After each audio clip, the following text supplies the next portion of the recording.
Yes, counsel. Good morning. Good morning, Your Honors.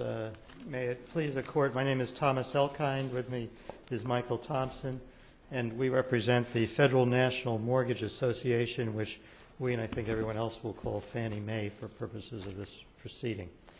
The facts of this case are, in fact, undisputed, and they are that prior to the passage of the act in question here on August 7th of 2010, there had been a foreclosure by Fannie Mae of a mortgage that it held on the property.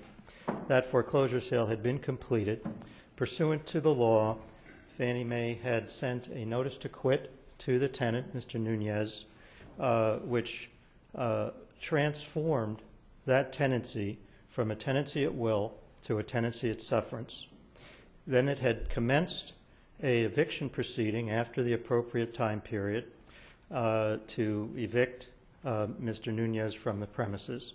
And only after that all occurred did the statute get passed, go into effect, and then the housing court in Hampden County dismissed the eviction based on its determination. Just for clarification, so by the time the case got to housing court, there was a new statute? No. The new statute did not occur until after the eviction had been commenced. The case was in process, and then during the case, and of course the case was delayed by discovery requests and the typical things that counterclaims and things that go on in an eviction. But during this process is when the statute was passed. So this boils down to a question of whether or not the new statute was retroactive or not, doesn't it? That's our position, Your Honor. And our position is that it cannot be retroactive because it affects substantive rights of Fannie Mae. Isn't there another question, and that is whether it simply applies to the circumstances of the case then pending because of the definition of eviction in 186A? And you focus on an action as being the action filed, but in looking at the language, it goes on to say an action without limitation by foreclosing, which is intended to or constructively compel a tenant to vacate. And as I understand, there is a claim here of conduct which would constitute constructive eviction. So just tell me, how does an action in the context of that definition get confined solely to a filing of a legal action when a constructive eviction requires no legal action? Yes, Your Honor. First of all, what you're referring to is a definition in the statute. The word eviction, in fact, only occurs in 3 places in the statute. The first place it appears is in Section 3, when it says that a notice must be given to a tenant that they have a right to a court hearing prior to eviction. The second place it appears is in Section 6, where it says that Fannie Mae and people like Fannie Mae may be fined $5,000 for each illegal eviction. And then also in Section 6, it refers to an eviction proceeding. All of those references to eviction can only be fairly read as relating to a legal action for eviction.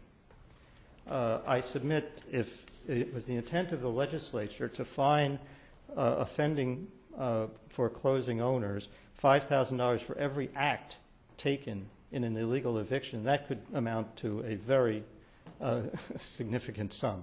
I don't think that the statute can be fairly read that way. To the contrary, the term evict is not even defined in the statute, and yet it is used much more often. The phrase shall not evict is used in many places in the statute, which I think can only be fairly read as the legal action of evicting the tenant. Now, it is certainly true that for constructive eviction, no legal action is needed. The laws of the Commonwealth are very clear that you cannot constructively evict a tenant, and the legislature did not need to speak further to what constituted a constructive eviction. And I think the definition can only fairly be read as saying we're not only talking about summary process actions, we're talking about any legal action directly or indirectly that has the effect of trying to get the tenant out of there. And I think that's the distinction that has to be made here, is that, and for the trial court here to say and for the appellee to say that, in fact, even after the eviction had been completed and judgment had entered and all appeals had been expired, that then the act of the sheriff serving the execution on the tenant would be a eviction under the definition of this act is just not tenable. That cannot be the case. And I don't think that's what the legislature intended. And I think when you read this statute in its entirety with its notice provisions and its requirements that the foreclosing owner give notice within 30 days of becoming the owner, it all speaks prospectively. And even the emergency preamble, which some have focused on here, as indicating that the legislature was very concerned about this situation, talks only prospectively. It says that there needs to be, to protect forthwith the rights of tenants, and that this is an emergency law. It must go into effect immediately. Had the legislature really intended this to be retroactive, of course they could have said so, but I think they would not have done things that would fundamentally affect the legal rights that had already been occurred prior to that time in these situations. But why can't the legislature have essentially said, by eviction we mean essentially putting somebody on the street, and after August 7th you can't put somebody on the street without going forth with these procedures, and the consequence to a landlord who had begun the procedure is you essentially have to do it again? No, that's not the consequence here. The consequence to Fannie Mae is you cannot do it. Well, that's assuming they were going to interpret the requirement that you give 30 days from the date of foreclosure. That would be that would be retroactive. But why can't you give 30 days notice? But we can't. We had, under this statute, going forward, Fannie Mae would have no right to evict Mr. Nunez. Why is that? Because they don't have just cause under the statute. Well then, right. Then you can't. But You that's what the legislature wanted you not to do. And It wanted you not to be able to evict somebody without just cause unless you sell the property. So why is that a problem? And that's exactly why it cannot be applied retroactively, because then it affects the substantive rights of Fannie Mae, which had already transformed Mr. Nunez from a tenant at will Well, but to a that's tenant giving. in sufferance. So for you, the key is this tenant in sufferance versus tenant Tenant at will. at will. You're saying that's what separates that, even though. Well, absolutely, Your Honor. That's one thing. The other thing is the notice and the penalty provision. But the legal act of giving a tenant at will a notice to quit, under the laws that existed at the time that was done, was sufficient to transform that tenancy from a tenancy at will to a tenancy at sufferance. And there is no question about that. And that's done in every eviction proceeding.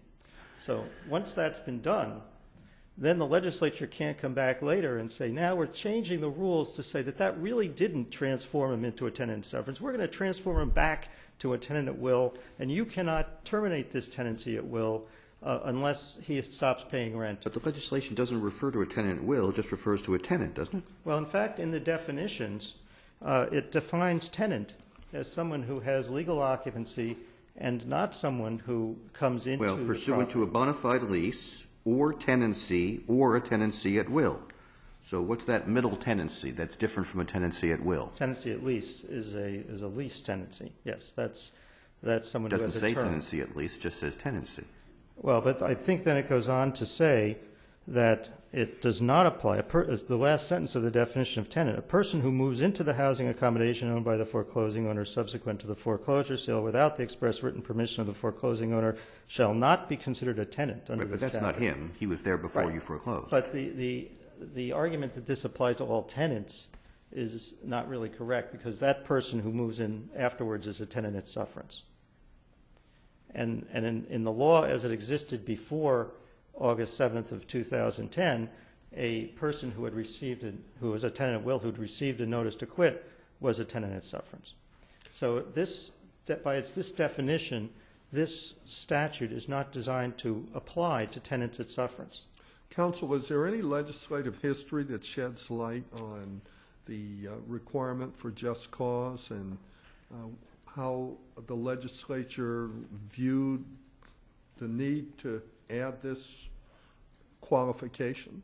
Well, there was a lot of legislative history cited in the briefs, all of which talked about the very real and legitimate problem that we have in this Commonwealth of properties that have not been maintained by owners who have walked away, the problems that it has created for tenants, and certainly Fannie Mae is very cognizant of that.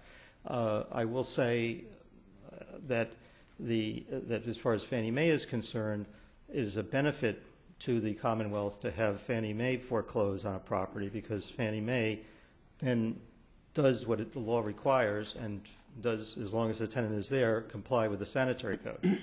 But to answer Your Honor's question, all of the legislative history, while it talked very strenuously about the problem, did not talk about retroactivity of the statute. It said, we have to deal with this problem. We thought the problem would be solved by now. It hasn't been solved. We have to do something. And it was all in the sense of, let's do something. Let's get something done right away. And I think people have tried to say, well, that really means that they were concerned, as you say, Justice Gantz, about stopping anybody else from getting evicted from now on. Nobody's going to be evicted from now on. But I don't think the legislature thought of it in those terms. I think they thought of it as saying, we're going to stop from this point on, we're going to stop people from being evicted without just cause. And we're going to make sure, the big change that they made was a big change in the law, which says a foreclosing owner doesn't have the right anymore to get rid of somebody who was in there just because they want to fix up the property and sell it or for whatever reason. They took that right away.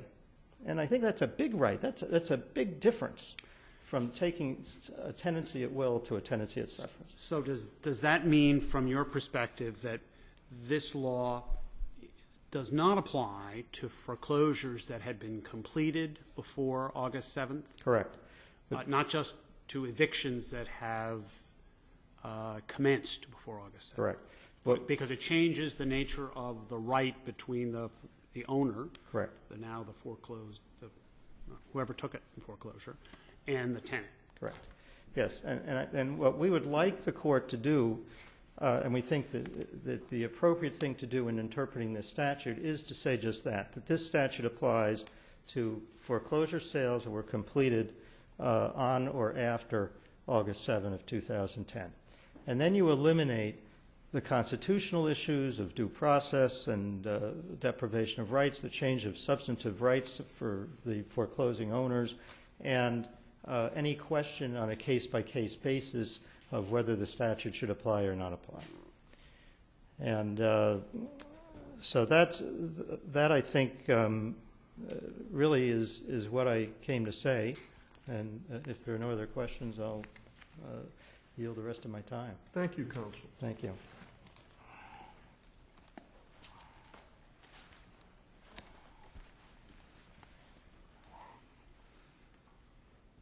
Chief Justice, Associate Justices, may it please the Court. My name is Suzanne Garrow, and I'm here with my colleague, Thomas Cito, from the law firm of Heisler, Feldman, McCormick & Garrow in Springfield, and we represent Jose Nunez.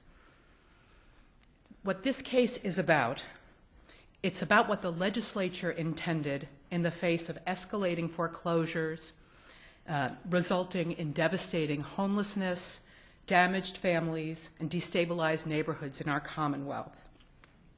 The legislature intended that as of August 7, 2010, the effective date of Chapter 186A, that innocent bank tenants should no longer be actually, constructively evicted from their homes or otherwise compelled to vacate their family homes without just cause. Can I ask you this? Let's assume the legislature intended to pass a law that says from now on, landlords cannot evict tenants without just cause because we don't think it's right.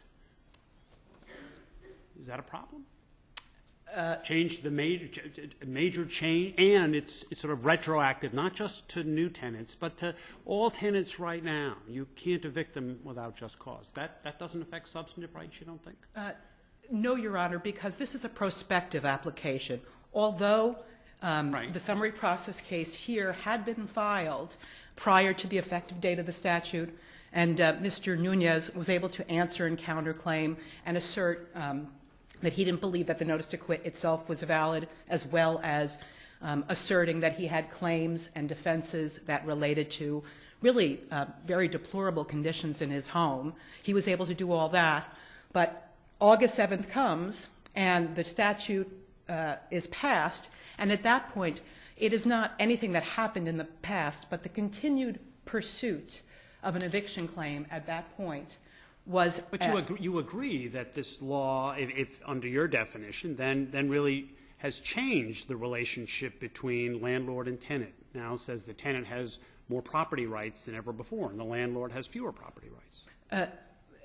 Everybody still has the same rights here. The only thing that has changed is that a basis for eviction for innocent bank tenants can only be if there is just cause, but the rights have not changed. That hasn't changed. That your right to occupancy now is quite different than your right to occupancy before, and the owner's right to get you to leave is quite different than before. Completely different relationship. Well, it's certainly what the legislature intended, we Can they believe, do Your that Honor. retroactive? This is not a retroactive application, Your Honor, because I believe it's the continued pursuit. Fannie Mae, if they had cause, they certainly could have drafted a new notice to quit, served it on Mr. Nunez. Also, just to address my brother's point, it is not particularly transformative to serve a notice to quit. That is just a very beginning stage in what is the summary process claims. This particular case had not even really gotten far out of the gate. It certainly had not gone to trial. So there's no reassignment of rights here. In fact, Mr. Nunez might well and win his claim at trial were this case to go to trial. But in any event, at the time that a notice to quit is served, someone may technically be called a tenant at sufferance if it's a valid notice to quit, but he still has all the same claims and defenses and right to defend against his eviction case at that particular point in time as Mr. Nunez intended to do. So there's no reassignment of rights at that point. As a tenant at will, I'm not really a big landlord-tenant expert. As a tenant at will, leaving this legislation aside, how does the owner get a tenant at will out? He would have to file a summary process claim. I mean, notice, 30-day, what is a tenant at will? What does it mean? 30-day notice? In this particular case, because of concurrent federal enactments because of this foreclosure crisis, there actually had to be a 90-day notice, and they serve a notice at that time if there's a no-fault notice. But just stepping back, a tenant at will, how does an owner get a tenant at will out? Are you talking a foreclosing owner or any owner? Any owner. Okay. It would depend, Your Honor, but if it's a no-fault notice from a non-foreclosing owner, they would send a 30-day or rental period notice to quit. And then at that point, after that particular time runs, then they could, if they chose to, bring a summary process case at that particular point. So if it's a bank owner that has gotten the property from foreclosure, even if it's been years ago, that can't happen.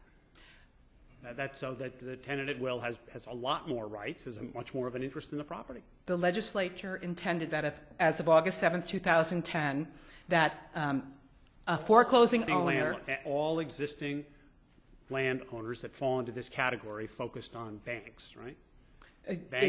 That's right, Your Honor, that bank tenants could no longer be evicted without cause. And eviction, though... And you would agree that significantly changes the property rights of the parties. I don't agree with that, Your Honor, because, again, what it does is it eliminates one potential... Can't get them out. If there's no just cause, can't get them out. That's right. That's exactly what the legislature intended. Pretty However, different or if they sell the property, obviously, that's a different issue, and that's not before Your Honors today. But, Your Honor, that is precisely what the legislature intended, because, and they used a very broad, expansive language in order to convey what their intent was. as of August 7th, 2010, eviction was an action without limitation, and this court has said that there is no room to construe any limitation. If the court says without limitation, there is no exception that can be construed, because here eviction is an action without limitation that either actually or constructively intends to evict a tenant or otherwise compel them to vacate their home. This very, very broad statutory language clearly shows that the legislature thought it was a problem. From that point forward, did not want just cause evictions to go forward, so much so that even the continued pursuit of an eviction case would violate Chapter 186A. So you're saying that even if there had been a judgment and an execution, it would still be an eviction which is barred. They'd have to start over even if they had already obtained a judgment. I think the answer to that is yes, Your Honor. Even if this case had gone to judgment and it was in an appeal period or there had been an execution, that is certainly our position. Your Honors don't have to go there in this case.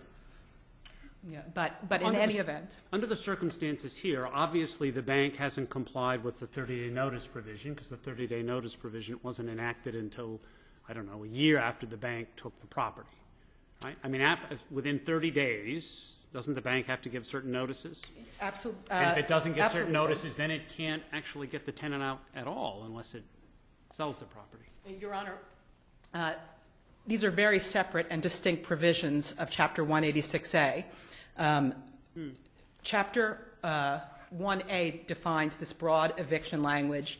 Section 3 is the notice provision to which Your Honor refers. And certainly there is a very important and a very necessary reason why the legislature put this 30-day notice provision into the statute itself, because a tenant must know who the responsible landlord is, and it was so important that they do so that they want them to notify them in 30 days. In fact, it already existed at the time in the state sanitary code. But Section 4, Your Honor, that is the just cause eviction provision. And while it requires that the tenant have the notices in Section 3, it does not say that there is any need that they had to have given those notices within 30 days of the foreclosure. These are separate and distinct, and that language that is in the Section 3 provision cannot otherwise be imported into the Section 4 just cause provisions. There's nothing in the legislature or legislative history to show that that was supposed to be. Can we go back to the just cause requirement? Do you say that that's not an expansion of a tenant's rights? If I understand Your Honor's question, to only reserve as a say reason. that you can only evict if you have just cause, doesn't that give more rights to tenants and take away rights from landlords? It certainly gives tenants more rights, Your Honor. I don't disagree with that. What I'm disagreeing with Isn't that substantive? We believe it's at least a remedial statute, and if it's a remedial statute here, Your Honor, then certainly it can be applied going forward. And this is all prospective, but there is a right. There's always going to be a right to evict a tenant. It's only under certain types of causes and reasons that tenants can be evicted now, but they still have a right. Fannie Mae still has a right, should they have cause, to actually bring an eviction. So we haven't taken away their right to evict, just certain categories from which they can evict. Attorney Guerra, I'd like to ask you some questions about a point that Mr. Elkind had made, and that is that I'm going to rephrase them slightly. Chapter 186 and Chapter 186A really talk about notice provisions, among a lot of other things. The actual eviction procedure is in Chapter 239, the summary process. Why doesn't the word evict, as it appears in Chapter 186 and 186A, really only refer to notices? Because there doesn't seem to be any change in Chapter 239. That's right, Your Honor. There's been no change to 239-8A and the claims and defenses, and 239 in general that gives the right to evict. I guess I'm not entirely sure. I'm wondering if the word evict, as it appears in Chapter 186, really refers to the notice provisions and not to the actual remedial provisions of Chapter 239A, because there's no comparable reference to these changes in Chapter 239. And although it says a foreclosing owner shall not evict, doesn't that really refer to the new notice requirements and new change in relationships of between landlords and tenants that are terminated upon the giving of certain notices? I don't think so, Your Honor. I mean, I think the right to evict remains here, if I'm understanding Your Honor's question correctly. There are certain things that a landlord must do, whether it's a foreclosing owner or not, in order to get the right to evict, and then a tenant, as in Mr. Nunez's case, has his right to make claims and defenses in particular to that eviction. None of that has changed in the context of a legal eviction. Let me change it slightly. The bank here, or Fannie Mae, did give notice in January of 2010 to Mr. Nunez. They gave him a notice to quit at that time, prior to the statute, yes, Your Honor. And did the relationship change pursuant to that notice from a tenancy at will to a tenancy at sufferance, or was he always a tenant at sufferance?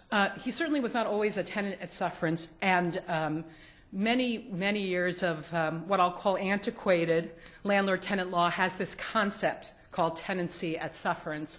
And that still technically exists in the law, but since the advent, certainly, of 239-8A and this Court's vast body of common law, such as Simon versus Solomon, there are so many other rights that Mr. Nunez has upon service of even a valid notice to quit.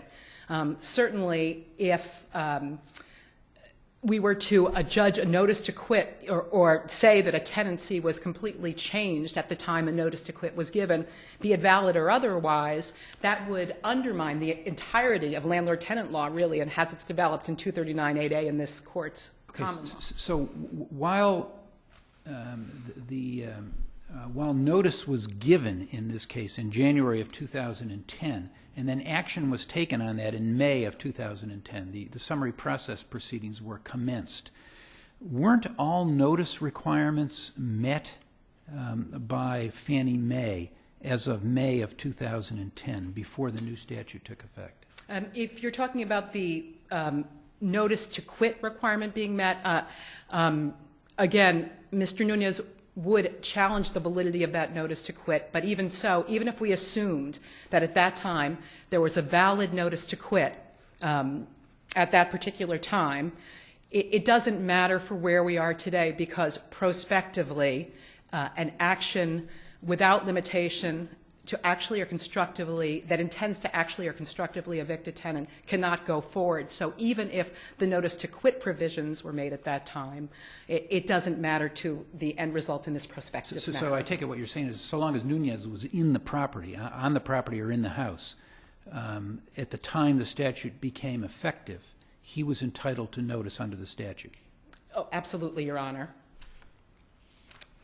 Counsel, your time is up. Thank you. Thank you, Your Honor.